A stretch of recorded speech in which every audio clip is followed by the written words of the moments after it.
बाजरा फसल उन्नयन, या इंग्लिश में इसको बोलते हैं पर्ल मिलेट क्रॉप इम्प्रूवमेंट। सबसे पहले इसके इंट्रोडक्शन या परिचय की बात करें तो इसका सामान्य नाम या कॉमन नेम क्या है अभी, बाजरा, या इसको इंग्लिश में क्या बोल देते हैं, पर्ल मिलेट। ठीक है। बॉटनिकल नेम आपसे पूछा जा सकता है, वनस्पतिक नाम इसका, तो इसका नाम क्या हो जाएगा, पेनिसिटम ग्लॉकम। ठीक है।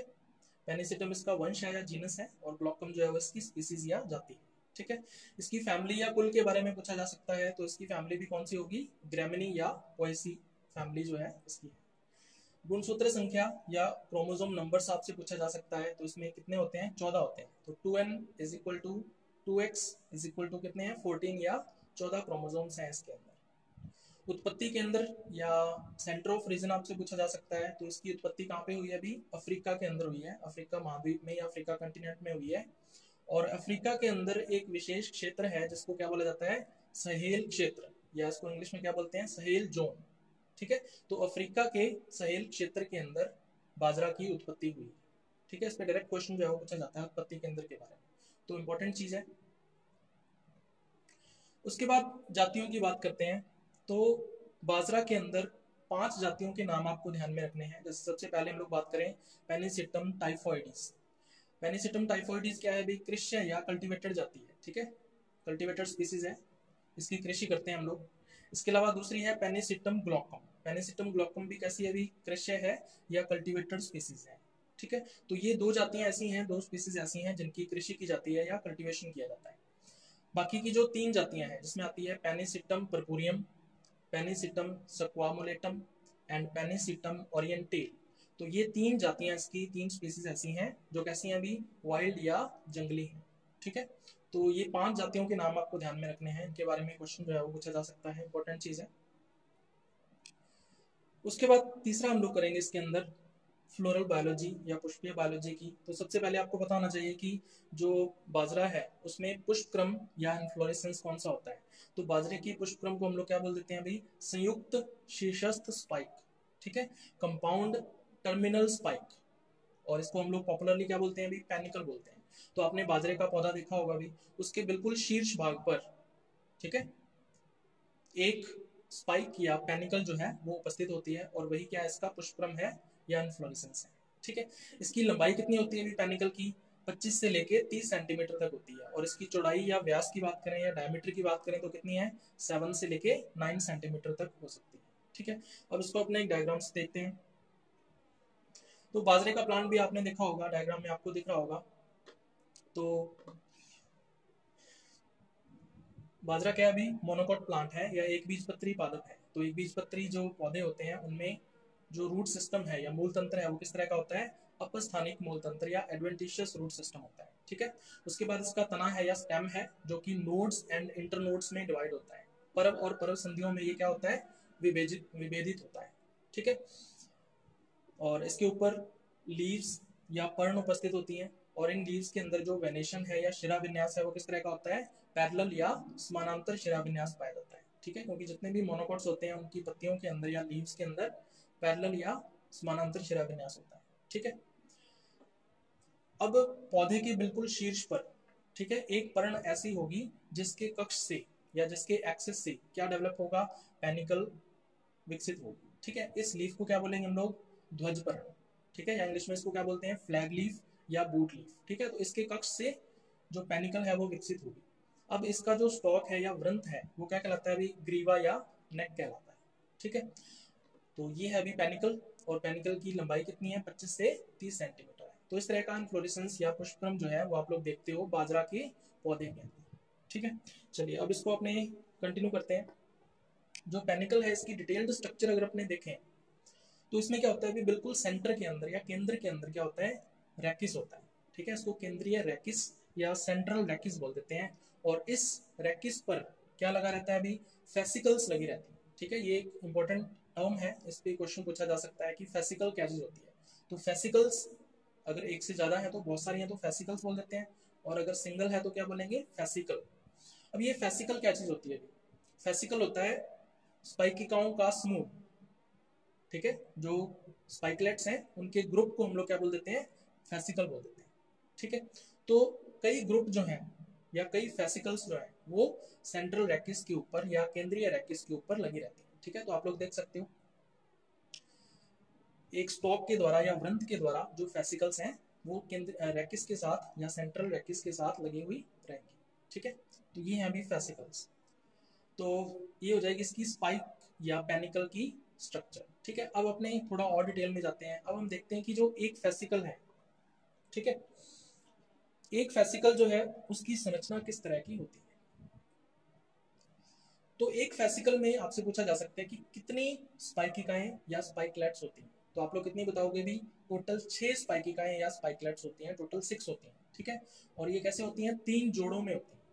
ठीक है, तो 3 जोड़ी स्पाइकलेट्स बोल सकते हैं या फिर 3 पेयर्स स्पाइकलेट्स या स्पाइकिकाएं कह सकते हो। तो टोटल कितनी होगी? 6 होगी, क्योंकि एक जोड़े में 2 स्पाइकिकाएं होंगी।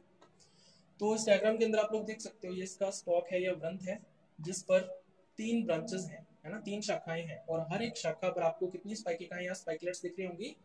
2 स्पाइकिकाएं दिख रही होंगी। तो टोटल कितनी होगी? ये 3 जोड़ी होगी।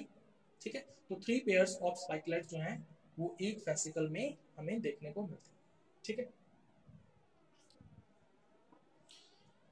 चलिए अब अपने एक स्पाइकिका की स्ट्रक्चर देखेंगे, या एक स्पाइकलेट जो है उसके अंदर क्या कुछ होता है। तो प्रत्येक स्पाइकिका के अंदर आपसे ये पूछा जा सकता है कि कितने पुष्प होते हैं या कितने फ्लावर्स होते हैं। तो 2 फ्लावर्स या 2 पुष्प होते हैं हर एक स्पाइकिका के अंदर।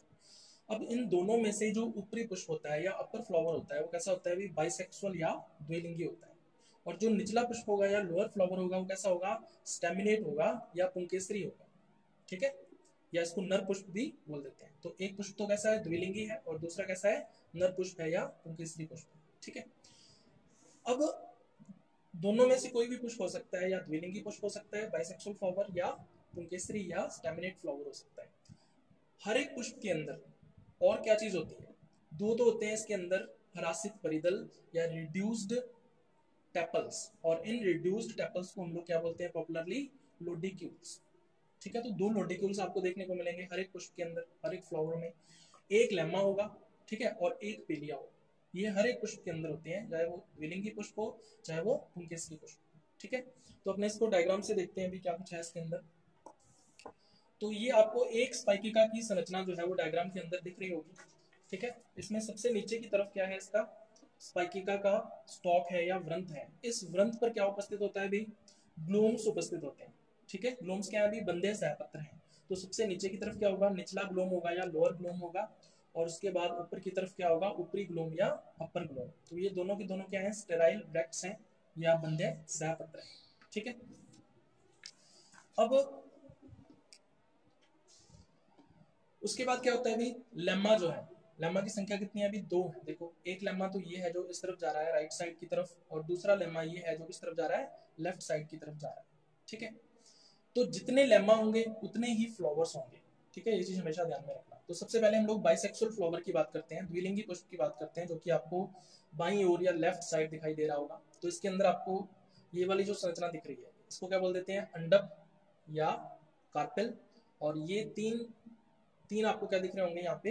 पुंकेसर या स्टामेन्स दिख रहे होंगे। ठीक है, और ये ग्रीन स्ट्रक्चर जो है, हरे रंग की जो संरचना है, ये क्या है? पेलिया है। ठीक है, और ये नीचे की तरफ क्या है? लेम्मा है।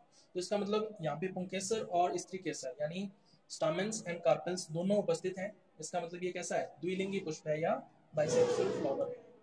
ठीक है, दूसरे फ्लावर की तरफ अगर अपने चलें तो इसके अंदर आपको दिख रहा होगा कि सिर्फ यहाँ पे 3 स्टामेन्स हैं या पुंकेसर हैं। ठीक है, यहाँ पे अंडप या कार्पेल जो है वो पूर्णतः क्या है? एब्सेंट है। ठीक है, इसके अलावा इसमें क्या है भी? एक पेलिया है। तो ये क्या कहलाएगा? पुंकेसरी पुष्प या स्टेमिनेट फ्लावर कहलाएगा, या मेल पुष्प, मेल फ्लावर या नर पुष्प इसको बोल देते हैं। ठीक है, तो ये 2 फ्लावर हैं जो मैंने आपको अभी बताया। चलिए, अब सबसे पहले हम लोग बात करते हैं जो बाइसेक्सुअल फ्लावर है या द्विलिंगी पुष्प है। बाइसेक्सुअल फ्लावर के अंदर आपसे पूछा जा सकता है कि कितने पुंकेसर होते हैं या कितने स्टामेन्स होते हैं। तो आपको क्या बताओगे? 3। तो 3 पुंकेसर हैं, 3 स्टामेन्स हैं। और अंडप कितने होते हैं इसके अंदर? एक अंडप होता है। अब अंडप के अंदर बीजांड आपसे पूछा जा सकता है, या ओव्यूल्स कितने होते हैं हर एक कार्पेल के अंदर? तो एक बीजांड या एक ओव्यूल जो है वो उपस्थित होता है। ठीक है, तो इस डायग्राम के अंदर आप लोग देख सकते हो अपर फ्लावर या ऊपरी पुष्प जो है, इसमें आपको दिख रहा होगा लेफ्ट साइड की ओर लेम्मा है। ठीक है, उसके बाद फिर राइट साइड की ओर आपको क्या दिख रहा होगा? यहाँ पे पेलिया दिख रहा होगा। ठीक है। उसके बाद फिर 2 लोडिक्यूल्स देख रहे होंगे, ठीक है, ये कर्व्ड स्ट्रक्चर्स हैं या मुड़ी हुई संरचनाएं हैं, लोडिक्यूल्स। इसके अलावा बिल्कुल सेंटर में आपको दिख रहा होगा अंडप या कार्पल। अब कार्पल जो है या अंडप जो है, इसकी जो वर्तिकाग्र होती है या स्टिग्मा होती है वो कैसी होती है, द्विशाखित होती है या बाइफिड होती है, ठीक है। और ये पंखनुमा दिखाई देती है या फीदर लाइक दिखाई देती है, ठीक है। तो फीदरी स्टिग्मा या पंखनुमा वर्तिकाग्र जो है, जो कि द्विशाखित होती है, बाइफिड होती है, वो इसके अंदर पाई जाती है, ठीक है। तो एक कार्पल होगा यहाँ पे। स्टामेन्स कितने दिख रहे हैं आपको, टोटल 3 स्टामेन्स हैं या 3 पुंकेसर हैं। तो एक पुंकेसर तो ये रहा, फिर दूसरा ये और तीसरा ये, तो टोटल 3 पुंकेसर या स्टामेन जो है वो द्विलिंगी पुष्प के अंदर होते हैं। तो ये है अभी बाइसेक्सुअल फ्लावर या द्विलिंगी पुष्प। उसके बाद हम लोग बात करते हैं स्टेमिनेट फ्लावर की या पुंकेसरी पुष्प की। तो पुंकेसरी पुष्प के अंदर कितने होते हैं, अभी 3 पुंकेसर होते हैं या 3 स्टामेन्स होते हैं। तो नीचे से हम लोग स्टार्ट करते हैं। तो ये निचला पुष्प या लोअर फ्लावर की स्ट्रक्चर है। तो इसमें लेफ्ट साइड की तरफ आपको दिख रहा होगा लेमा, ठीक है, जो कि क्या है, एक सैपत्र है। और राइट साइड में आपको क्या दिख रहा होगा, पेलिया दिख रहा होगा। उसके बाद क्या होता है, इसके अंदर लोडिक्यूल्स होते हैं, कर्व्ड स्ट्रक्चर्स हैं, 2 लोडिक्यूल्स दिख रहे होंगे। और इसके अलावा 3 पुंकेसर हैं इसके अंदर, 3 स्टामेन्स हैं, 1, 2 और 3। इसके अंदर कार्पल या अंडक का पूर्णतया अभाव है। तो यहाँ पे कार्पल नहीं है, एब्सेंट है, इसलिए ये क्या है, पुंकेसरी पुष्प है या नर पुष्प है, ठीक है। तो ये है अभी स्टेमिनेट फ्लावर या पुंकेसरी पुष्प, ठीक है। चलिए अब इसको अपने डायग्राम से, फ्लोरल डायग्राम या पुष्पीय चित्र से समझते हैं। तो इसका पुष्प चित्र या फ्लोरल डायग्राम अपने बनाए तो सबसे ऊपर की तरफ आपको ये दिख रहा होगा मात्र अक्ष या मदर एक्सिस। तो मात्र अक्ष क्या होता है, अभी ऐसा अक्ष या एक्सिस जिस पर फ्लावर लगा रहता है, जिस पर पुष्प या हम कह सकते हैं स्पाइकिका लगी रहती है, क्या कहलाता है, अभी मदर एक्सिस या मात्र अक्ष कहलाता है। तो ये कोई टहनी हो सकती है ना। अब यहाँ पे देखो ध्यान से। उसके बाद फिर जो दोनों के दोनों पुष्प हैं, दोनों के दोनों फ्लावर हैं, ये हो जाएगा बाइसेक्सुअल फ्लावर या द्विलिंगी पुष्प। और नीचे वाला क्या हो जाएगा, पुंकेसरी पुष्प या नर पुष्प। ये दोनों फ्लावर्स ग्लूम्स के अंदर बंद रहते हैं। तो ये हो जाएगा सबसे ऊपर की तरफ अपर ग्लूम, है ना, या ऊपरी ग्लूम। और सबसे नीचे की तरफ क्या हो जाएगा, लोअर ग्लूम या निचला ग्लूम हो जाएगा, ठीक है। दोनों फ्लावर्स इनके बीच में ही उपस्थित हैं। तो सबसे पहले हम लोग बात करते हैं बाइसेक्सुअल फ्लावर या द्विलिंगी पुष्प की। तो द्विलिंगी पुष्प में क्या, अभी एक लेमा है, दिख रहा होगा आपको, और फिर नीचे की तरफ क्या है, इसमें एक पेलिया है। तो लेमा और पेलिया के अंदर कौन कौन सी संरचनाएं उपस्थित होती हैं, तो मैंने आपको बताया था 3 तो पुंकेसर होते हैं या स्टामेन्स होते हैं इसके अंदर, और एक जो है वो अंडक होता है बिल्कुल सेंटर के अंदर। और लोडिक्यूल्स होते हैं कितने, 2। तो एक लोडिक्यूल ये रहा और दूसरा ये, ठीक है। उसके बाद दूसरा नीचे की तरफ हम लोग स्टेमिनेट फ्लावर या पुंकेसरी पुष्प की बात करें तो इसके अंदर ऊपर की तरफ क्या अभी पेलिया है और नीचे की तरफ इसमें आपको लेमा दिख रहा होगा। तो लेमा और पेलिया के बीच में कौन कौन सी स्ट्रक्चर्स होती हैं, तो इसमें 2 तो लोडिक्यूल्स होते हैं। तो एक लोडिक्यूल ये है, दूसरा ये है। और 3 स्टामेन्स या पुंकेसर होते हैं। तो 1, 2 और 3, तो 3 स्टामेन्स हैं इसके अंदर। तो ये है अभी फ्लोरल डायग्राम या पुष्प चित्र बाजरा का, ठीक है, बाजरा की स्पाइकिका का कह सकते हैं या स्पाइकलेट ऑफ पर्ल मिलेट का। चलो अब अपने बात करते हैं परागण या पॉलिनेशन की। तो अगर अपने देखें तो बाजरा जो है या पर्ल मिलेट जो है, ये प्राकृतिक रूप से परपरागित फसल है। नेचुरली क्या है, ये क्रॉस पॉलिनेटेड क्रॉप है। और इसमें जो पॉलिनेशन है या परागण है वो किसके द्वारा होता है, वायु के द्वारा होता है, ठीक है। तो वायु परागण होता है, या इसको हम लोग साइंटिफिकली क्या बोल देते हैं, एनिमोफिली, ठीक है। तो बाजरा में एनिमोफिली या वायु परागण देखने को मिलता है। अब बाजरा में द्विलिंगी पुष्प या बाइसेक्सुअल फ्लावर्स उपस्थित होते हैं, ठीक है। तो फिर बाजरा में स्वपरागण होना चाहिए या सेल्फ पॉलिनेशन होना चाहिए, लेकिन यहाँ पे क्या हो रहा है, पर परागण या क्रॉस पॉलिनेशन हो रहा है। इसका कारण क्या है, अभी स्त्री पूर्वता, ठीक है, या इसको क्या बोलते हैं इंग्लिश के अंदर, प्रोटोगाइनी, ठीक है। तो स्त्री पूर्वता या प्रोटोगाइनी क्या होती है, जो वर्तिकाग्र है वो पहले मैच्योर हो जाती है या परिपक्व हो जाती है, और जो पुंकेसर है या स्टामेन्स हैं वो बाद में मैच्योर होते हैं या परिपक्व होते हैं, ठीक है। तो इस तरह की जो कंडीशन है वो क्या कहलाती है, स्त्री पूर्वता कहलाती है, ठीक है। तो स्त्री पूर्वता या प्रोटोगाइनी की वजह से ही बाजरा के अंदर या पर्ल मिलेट में क्रॉस पॉलिनेशन ज्यादा होता है ना, पर परागण ज्यादा होता है। और जो सेल्फ पॉलिनेशन है या स्व परागण है वो कम होता है। तो पर परागण या क्रॉस पॉलिनेशन कितना होगा इसके अंदर, 80% तक होता है, और स्व परागण या सेल्फ पॉलिनेशन कितना होगा, अभी 20% तक होगा, ठीक है। तो ये इंपॉर्टेंट चीज है, ये ध्यान में रखनी है। चलिए अब एक चीज मैं आपको और बताऊं, जो फ्लावरिंग है या पुष्पन की प्रक्रिया है, ठीक है, वो कहाँ से स्टार्ट होगी। तो मैं आपको पेनिकल पर लेके चलता हूँ। ये हमारी पेनिकल है ना। तो पेनिकल में जो फ्लावरिंग है या पुष्पन है, ये शीर्ष से यानी टिप से, है ना, ये वाला जो शीर्ष है, इससे 1/3 भाग नीचे की तरफ चले जाए हम लोग, लगभग यहाँ से, ठीक है। यहाँ से फ्लावरिंग स्टार्ट होगी, यानी कि सबसे पहले जो पुष्प खिलेंगे या फ्लावर्स ओपन होंगे वो कहाँ पे होंगे, इस एरिया में होंगे, ठीक है। फिर धीरे धीरे ऊपर की ओर पुष्प खुलते जाएंगे और यहाँ से धीरे धीरे नीचे की ओर पुष्प जो है वो खुलते जाएंगे, ठीक है। तो इस तरह से इसमें फ्लावरिंग या जो पुष्पन की प्रक्रिया है वो कंप्लीट हो जाती है, ठीक है। चलिए,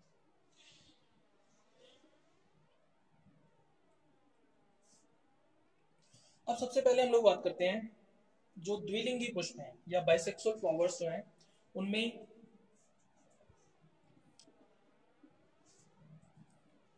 जो वर्तिकाग्र है या स्टिग्मा है वो पहले निकलती है, ठीक है।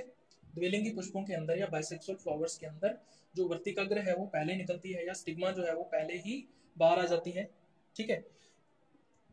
और 2 से 3 दिनों के अंदर, है ना, वर्तिकाग्र के बाहर निकलने के 2 से 3 दिनों के अंदर ही जो पुष्पन की प्रक्रिया है या फ्लावरिंग का जो प्रोसेस है वो क्या हो जाता है, कंप्लीट हो जाता है, ठीक है।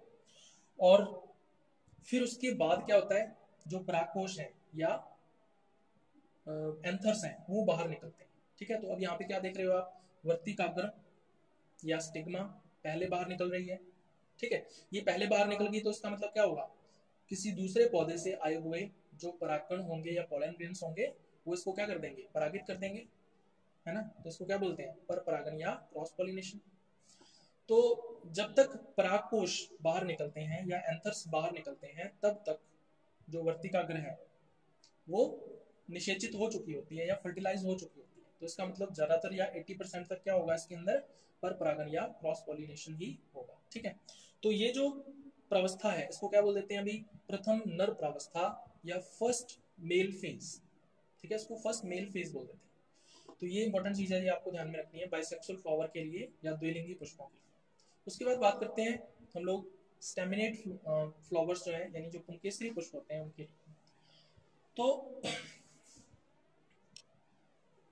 अब पुंकेसरी पुष्प जो है इनके अंदर कार्पेल या अंडक तो है नहीं, ठीक है। तो इसमें क्या है, अभी सिर्फ परागकोश है, ठीक है। और परागकोश जो है वो कब बाहर निकलते हैं, जो जो एंथर्स हैं वो कब बाहर निकलते हैं, फ्लावरिंग के 5वें दिन, ठीक है। पुष्पन पूर्ण हो जाता है, जो फ्लावरिंग है वो कंप्लीट हो जाती है, उसके 5वें दिन या 5th डे जाके जो एंथर्स हैं या परागकोश हैं वो बाहर निकलते हैं, ठीक है। और इसको हम लोग क्या बोल देते हैं अभी, द्वितीयक नर प्रावस्था या सेकेंडरी मेल फेज, ठीक है। तो प्राइमरी मेल फेज क्या है, प्राथमिक नर प्रावस्था क्या है, द्वितीयक नर प्रावस्था या सेकेंडरी मेल फेज क्या है, इनके बारे में आपको पता होना चाहिए।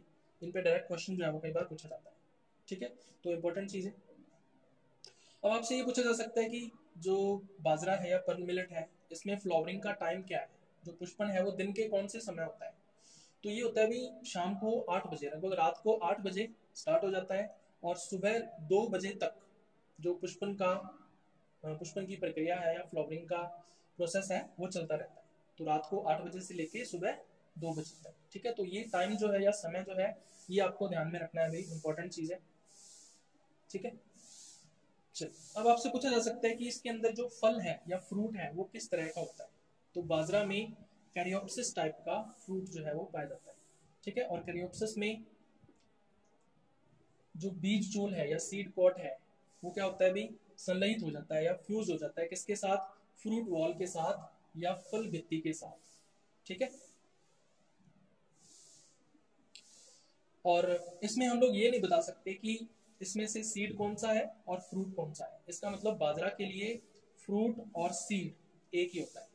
जितने भी सीरियल क्रॉप्स हैं, जितने भी धान्य फसलें हैं, उन सभी में ऐसा ही होता है ना। वही उसका फ्रूट होता है और वही उसका क्या होता है, सीड होता है। तो फ्रूट और सीड या फल और बीज जो है वो एक ही होते हैं, जिसको क्या बोल देते हैं हम लोग, कैरियोप्सिस बोल देते हैं, ठीक है। तो ये इंपॉर्टेंट चीज है जो आपको ध्यान में रखनी है अभी। तो ये थी भी बाजरा या पर्ल मिलेट की फ्लोरल बायोलॉजी। उसके बाद नेक्स्ट हम लोग करेंगे इसके प्रजनन उद्देश्य या ब्रीडिंग ऑब्जेक्टिव्स, ठीक है। तो हम लोग जो प्रजनन विधियां उपयोग करते हैं या ब्रीडिंग मेथड्स का उपयोग करते हैं पर्ल मिलेट या बाजरा के अंदर, वो किन उद्देश्यों की पूर्ति के लिए करते हैं या कौन कौन से ऑब्जेक्टिव्स को कंप्लीट करने के लिए करते हैं। तो सबसे पहला जो ऑब्जेक्टिव है, जो कि लगभग सभी क्रॉप्स के अंदर या सभी फसलों के अंदर समान रहता है, वो क्या है अभी, अधिक उपज या हायर यील्ड। ठीक है, तो मैंने आपको बताया था कि अलग अलग फसलों में जो उपज है वो अलग अलग कारकों पर निर्भर करती है। तो बाजरा में उपज किन कारकों पर निर्भर करेगी, तो इसमें सबसे पहला कारक आता है पेनिकल की लंबाई या लेंथ ऑफ पेनिकल। अब पेनिकल की लंबाई जितनी ज्यादा होगी उतनी ही ज्यादा संख्या में जो बीज हैं या सीड हैं वो बनेंगे, है ना, और बीज जितने ज्यादा होंगे उतनी ही उपज या यील्ड जो है वो ज्यादा होगी पर हेक्टेयर, है ना। दूसरा फैक्टर कौन सा है अभी, पेनिकल की सहजता, या इसको बोल देते हैं कॉम्पैक्टनेस ऑफ पेनिकल। ठीक है, तो पेनिकल के अंदर जो स्पाइकिकाएं हैं या जो फेसिकल्स हैं वो जितनी ज्यादा पास पास स्थित होंगी उतनी ही ज्यादा संख्या में बीज बनेंगे इसके अंदर, पेनिकल के अंदर। तो इसका मतलब उतनी ही ज्यादा उपज या यील्ड जो है वो प्राप्त होगी। ठीक है, और तीसरा है 1000 दानों का भार या वेट ऑफ 1000 सीड्स। तो दाने जो हैं जितने बड़े आकार के होंगे, है ना, जितना उनका वेट ज्यादा होगा, भार ज्यादा होगा, उतनी ही हम लोग क्या देखते हैं उनके अंदर प्रति हेक्टेयर उपज जो है या जो पर हेक्टेयर यील्ड है वो ज्यादा आएगी। ठीक है, तो ये तीन फैक्टर्स हैं, ये तीन कारक हैं जो प्रभावित करते हैं बाजरा की उपज। ठीक है, तो सबसे पहला उद्देश्य क्या रहता है हमारा, अधिक उपज या हाई यील्ड। उसके बाद दूसरा रहता है अभी शीघ्र परिपक्वन या अर्ली मैचुरेशन। ठीक है, तो हमें बाजरा के अंदर या पर्ल मिलेट के अंदर ऐसी किस्मों को विकसित करना है जो कम समय में पककर तैयार हो जाए। ठीक है, उससे क्या होगा अभी, जो लेट सीजन में आने वाले इंसेक्ट्स हैं, ठीक है, लेट सीजन में अगर कोई इंसेक्ट्स का अटैक होता है या कोई डिजीज का अटैक होता है तो उससे हमारी जो फसल है ना, उससे हमारी जो क्रॉप है बाजरा की या पर्ल मिलेट की वो बच जाती है। ठीक है, तो ये फायदा होता है अर्ली मैचुरेशन या शीघ्र परिपक्वता का। उसके बाद तीसरा क्या हो सकता है अभी इसके अंदर, फोटो इनसेंसिटिविटी या प्रकाश असंवेदीता। ठीक है, तो ये आपको पता होगा कि जो फ्लावरिंग है या पुष्पन है उसके ऊपर प्रकाश की अवधि का प्रभाव जरूर पड़ता है। ठीक है, तो अगर मान लीजिए हमने किसी एक क्षेत्र के अंदर एक उन्नत किस्म विकसित की है बाजरा की या पर्ल मिलेट की, ठीक है, अगर हम उसको किसी दूसरे क्लाइमेट में या दूसरे क्षेत्र के अंदर उसको लेके जाना चाहते हैं, ठीक है, तो उस क्षेत्र के अंदर अगर प्रकाश की अवधि में अंतर है तो उस क्षेत्र के अंदर क्या होगा, उपज पर प्रभाव पड़ेगा। लेकिन अगर ये जो किस्म हमने विकसित की है अगर ये प्रकाश असंवेदी हो, फोटो इनसेंसिटिव हो, अर्थात प्रकाश की अवधि का इस किस्म के पुष्पन के ऊपर या फ्लावरिंग के ऊपर कोई प्रभाव न पड़ता हो, तो हम लोग इस किस्म को किसी भी दूसरे क्षेत्र में उगा सकते हैं, उपज पर कोई भी प्रभाव नहीं पड़ेगा। ठीक है, तो इसलिए प्रकाश असंवेदी किस्मों का जो निर्माण है वो भी हमारा एक उद्देश्य रहता है पर्ल मिलेट या बाजरा के अंदर। ठीक है, उसके बाद नेक्स्ट आता है इसके अंदर अधिक चारा उपज, हायर फोरेज यील्ड।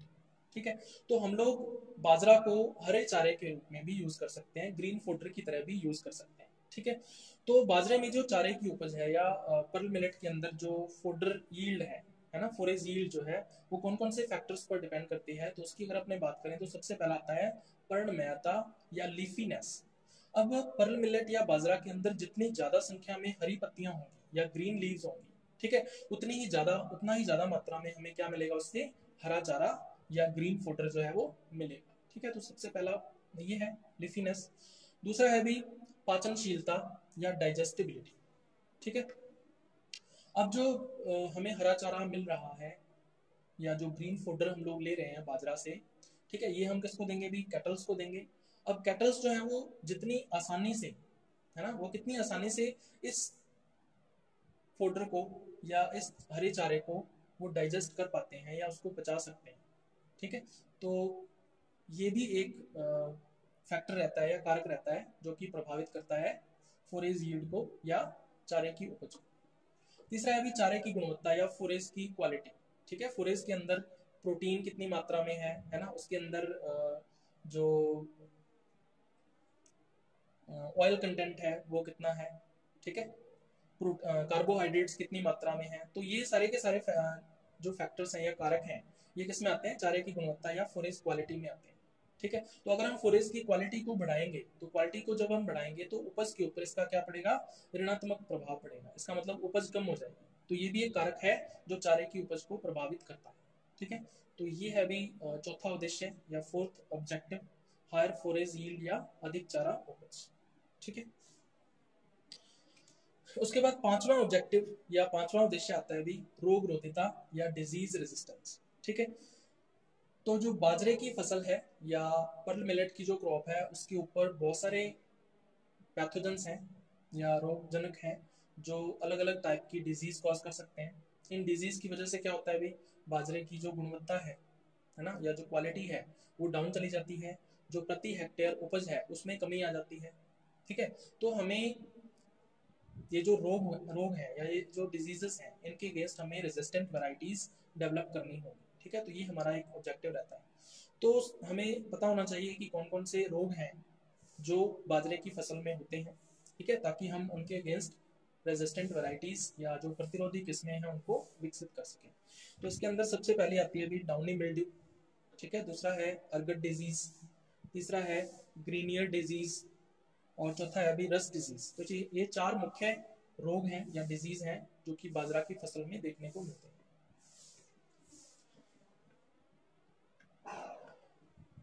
अब एक चीज यहाँ पे समझने वाली जो है, जो बाजरे की फसल है या जो पर्ल मिलेट की क्रॉप है, इसमें जो नाशी कीट है ना, जो डिस्ट्रक्टिव इंसेक्ट्स होते हैं उनकी समस्या नहीं रहती है। ठीक है, यानी डिस्ट्रक्टिव इंसेक्ट्स जो है या जो नाशी कीट है वो सबसे कम प्रभावित करते हैं किसको, बाजरे की फसल को। इसलिए हमें कीट प्रतिरोधी किस्मों के निर्माण की आवश्यकता बाजरे के अंदर नहीं है। तो ये चीज आपको ध्यान में रखनी है। उसके बाद आती है दानों की गुणवत्ता या ग्रेन क्वालिटी। ठीक है, तो अब जो ग्रेन्स हैं या दाने जो हैं वो जितने बड़े आकार के होंगे, जितने चमकीले होंगे, ठीक है, और मोती जैसे होंगे, ठीक है, पर्ल लाइक, इसलिए इसको क्या बोल देते हैं, पर्ल मिलेट, क्योंकि इसके जो ग्रेन्स हैं या दाने जो हैं वो मोती के समान दिखाई देते हैं, इसलिए इसको पर्ल मिलेट बोल देते हैं। तो मोती जैसे चमकीले और बड़े दाने जो होते हैं या ग्रेन्स जो होते हैं, ठीक है, लार्ज साइज, ठीक है, शाइनिंग एंड पर्ल लाइक जो सीड्स हैं या ग्रेन्स हैं वो मानव उपभोग के लिए ज्यादा वांछनीय है। ठीक है, ह्यूमन कंजप्शन के लिए वो ज्यादा क्या है, डिजायरेबल है।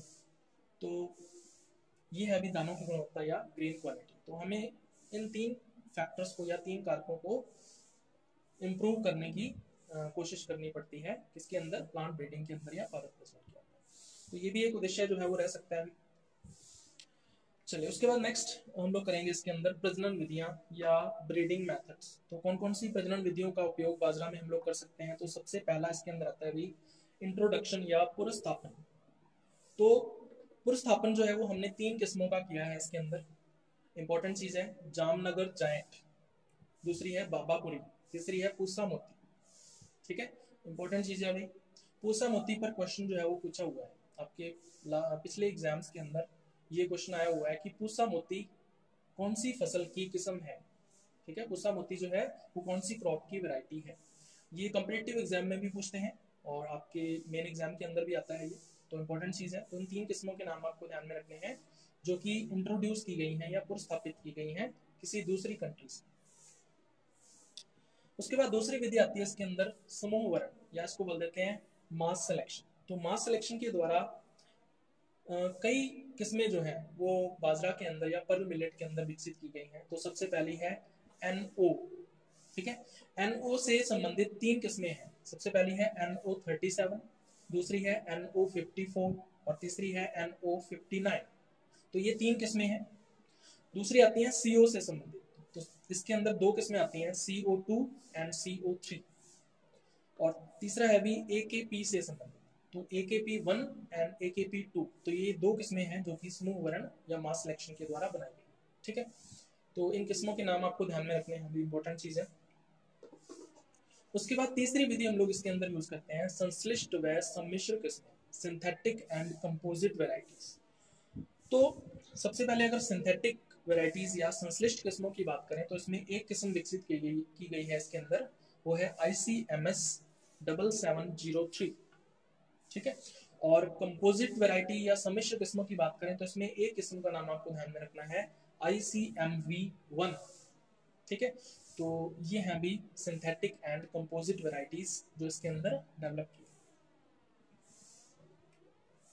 उसके बाद आता है किस्म संकरण या वैरायटी हाइब्रिडाइजेशन। तो हमने अलग अलग किस्मों के मध्य संकरण करवाया है और संकरण से हमने नई उन्नत किस्में बाजरा या पर्ल मिलेट के अंदर विकसित की है।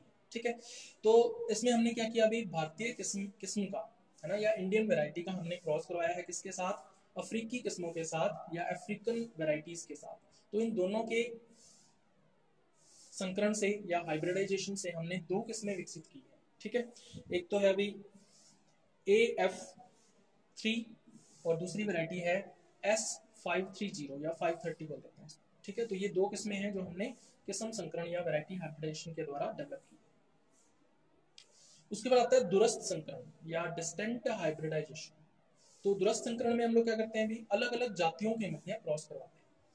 ठीक है, तो यहाँ पे हमने क्या करना है, भी एक तरफ कृष्य बाजरा लेना है या कल्टीवेटेड पर्ल मिलेट लेना है। और कल्टीवेटेड पर्ल मिलेट का क्या मतलब है, पेनिसेटम ग्लोकम। ठीक है, इसका हमने क्रॉस करवाना है किसके साथ, वाइल्ड स्पीसीज के साथ या जंगली जातियों के साथ। तो इसमें सबसे पहले पेनिसेटम पर्पूरियम के साथ इसका क्रॉस करवाया गया है कृष्य बाजरे का। और इससे कौन कौन सी किस्में विकसित की गई हैं, चारे की बहुवर्षीय किस्में है ना, ग्रीन फोडर के लिए जो पेरिनियल वैरायटीज हैं वो डेवलप की गई। दूसरा पेनिसेटम सक्वामेटम का क्रॉस करवाया गया है किसके साथ, कृष्य बाजरे के साथ या कल्टीवेटेड पर्ल मिलेट के साथ। और इससे बहुवर्षीय व पालारोधी किस्में जो है वो विकसित की गई हैं, यानी कि perennial and frost resistant varieties जो है वो डेवलप की गई। ठीक है, तीसरा जो दूरस्थ संकरण करवाया गया है वो करवाया गया है पेनिसेटम ओरिएंटेल का किसके साथ, कृष्य बाजरे के साथ। और इससे क्या बनाया गया है, असंगजन्य किस्में विकसित की गई हैं, यानी एपोमिक्टिक वैरायटीज डेवलप की गई। ठीक है, एपोमिक्सिस हमने पढ़ा था। तो एपोमिक्टिक वैरायटीज जो है वो तीसरे दूरस्थ संकरण के द्वारा या डिस्टेंट हाइब्रिडाइजेशन के द्वारा डेवलप की गई। ठीक है, उसके बाद नेक्स्ट है संकर किस्में या हाइब्रिड वैरायटीज। तो हाइब्रिड वैरायटीज डेवलप करने के लिए साइटोप्लाज्मिक जेनेटिक मेल स्टेरिलिटी का उपयोग किया जाता है। ठीक है, कोशिका द्रव्यी आनुवंशिक नरबंधता का उपयोग जो है वो यहाँ पे किया जाता है, यानी यहाँ पे 3 लाइन सिस्टम का उपयोग होता है ना, 3 वंशक्रम विधि का जो उपयोग है या तंत्र का जो उपयोग है वो यहाँ पे किया जाता है। ठीक है, ए लाइन सॉरी बी लाइन और आर लाइन, 3 लाइन्स डेवलप की जाती है, तो इसलिए इसको क्या बोलते हैं, 3 लाइन सिस्टम। तो अब इसके अंदर जो फीमेल पेरेंट है या मादा जनक है वो कौन सा होता है अभी, तो इसके लिए हम लोग क्या यूज करते हैं, एक CMS लाइन यूज करते हैं, साइटोप्लाज्मिक मेल स्टेराइल लाइन, या इसको बोलते हैं कोशिका द्रव्यी नरबंधीय वंशक्रम का उपयोग करते हैं। और इसका नाम आपको ध्यान में रखना है टिफ्ट 23A। ठीक है, टिफ्ट 23A को मादा जनक के रूप में यूज करते हैं या फीमेल पेरेंट के रूप में यूज करते हैं। तो ये इंपॉर्टेंट चीज है, इसके ऊपर क्वेश्चन आता है। ठीक है, टिफ्ट 23A। दूसरा नर जनक के रूप में हम लोग इसका उपयोग करते हैं मेल पेरेंट के रूप में। तो हम लोग अलग अलग मेल पेरेंट जो है वो यूज कर सकते हैं। ठीक है, और जो प्रोडक्ट बनेगा संकरण से या हाइब्रिडाइजेशन से वो 5 संकर किस्में हैं। तो ये कौन कौन सी संकर किस्में हैं वो हम लोग देखते हैं यहाँ पे। सबसे पहले एक किस्म बनाएगी जिसका नाम क्या रखा गया, HB1। ठीक है, HB1 किस्म बनाने के लिए जो मादा जनक होगा वो तो यही रहेगा टिफ्ट 23A। इसके लिए जो नर जनक का उपयोग किया गया वो कौन सा था, अभी BIL35। ठीक है, ये किस्म है बाजरे की जिसका उपयोग नर जनक के रूप में किया गया। और इससे संकर कौन सा बनाया गया, संकर किस्म कौन सी बनाएगी, HB1। ठीक है, या हाइब्रिड 1 बोल देते हैं।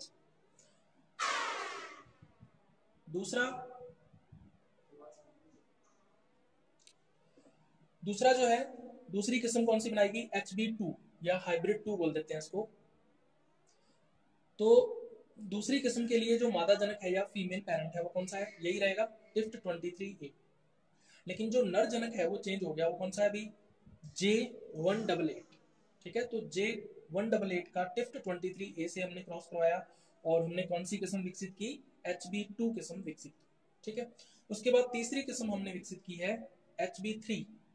तो HB3 विकसित करने के लिए हम लोग मादा जनक कौन सा लेंगे, फीमेल पेरेंट वही रहेगा TIF23A।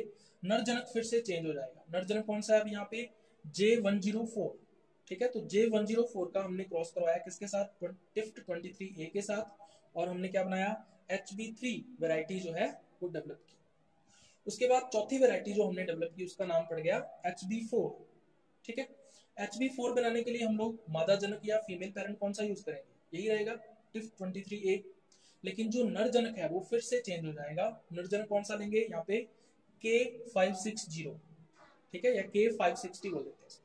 तो K560 का क्रॉस हमने करवाया किसके साथ, TIF23A के साथ, और हमने क्या विकसित किया, HB4 वैरायटी या किस्म जो थी वो विकसित की। ठीक है, उसके बाद पांचवी किस्म जो हमने इसके अंदर विकसित की उसका नाम रखा गया है HB5। ठीक है, HB5 बनाने के लिए हम लोग मादा जनक यही यूज करेंगे TIF23A, लेकिन नर जनक परिवर्तित हो जाएगा। नर जनक कौन सा लेंगे हम लोग यहाँ पे K559। ठीक है, तो K559 का क्रॉस हमने करवाया किसके साथ, TIF23A के साथ, और कौन सी किस्म विकसित की, HB5 किस्म जो थी वो विकसित की। ठीक है, तो इस तरह से हमने 5 किस्में जो है वो संकर किस्में विकसित की हैं। लेकिन ये जो 5 की 5 किस्में हैं, 5 किस्में कौन सी, HB1, HB2, HB3, HB4 and HB5, ये पांचों की पांचों किस्में जो हैं वो डाउनी मिल्ड्यू के प्रति संवेदी किस्में हैं, या डाउनी मिल्ड्यू के प्रति ये क्या है, सेंसिटिव है। इसका मतलब डाउनी मिल्ड्यू आसानी से इन किस्मों के अंदर हो जाता है।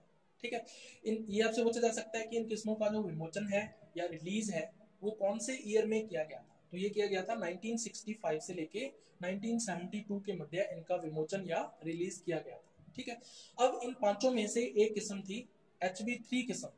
तो HB3 किस्म जो थी ये सबसे ज्यादा फेमस हुई थी या सबसे ज्यादा लोकप्रिय हुई थी। ठीक है, तो ये चीज आपको ध्यान में रखनी है, पूछा जा सकता है। अन्य किस्मों की बात करें तो अन्य 2 किस्में ध्यान में रखनी है आपको, हाइब्रिड वेराइटीज जो है पर्ल मिलेट या बाजरा की। एक तो है NHB3 और दूसरा है NHB4। ठीक है, तो NHB3 और NHB4 ये दोनों की दोनों जो किस्में हैं ये डाउनी मिल्ड्यू के प्रति रोधी किस्में हैं, या डाउनी मिल्ड्यू के प्रति ये क्या है, रेजिस्टेंट वेराइटीज है। इसका मतलब ये जो डाउनी मिल्ड्यू है वो इन किस्मों के अंदर नहीं फैलता है। ठीक है, तो ये था अभी अपना आज का लेक्चर।